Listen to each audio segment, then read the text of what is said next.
Now alongside Diane Swank. She is chief economist at KPMG, and we'll talk about the ripple effects of this, Diane, in just a moment. But Phil, first, what's the latest this hour? Not much change, Kelly. That is the latest. And if you were expecting today to be a day where you might hear news from the UAW regarding negotiations or from one of the automakers, that's not going to happen.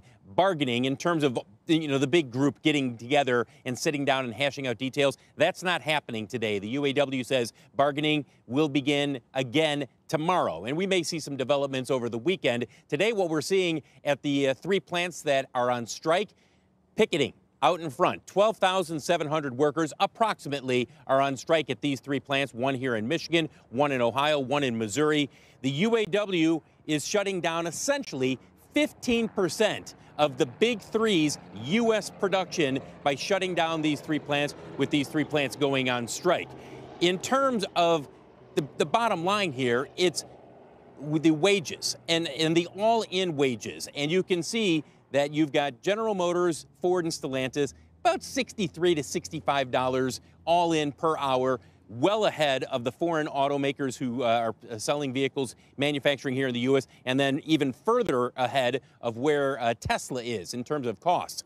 They are offering a 17.5% to 20% pay raise. Now, that's not all of what goes into that $65 an hour, but it is a healthy increase in pay potentially.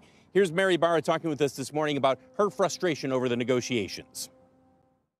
I'm extremely frustrated and disappointed. We don't need to be on strike right now. We put a historic offer on the table that not only has very significant gross wage increases, total through the contract, over 20%, that compounded is 21%. But we also have job security. We maintain world-class health care. There's so many aspects of this, of the offer we have on the table, that I think really is going to resonate with our employees. So we didn't need to be here.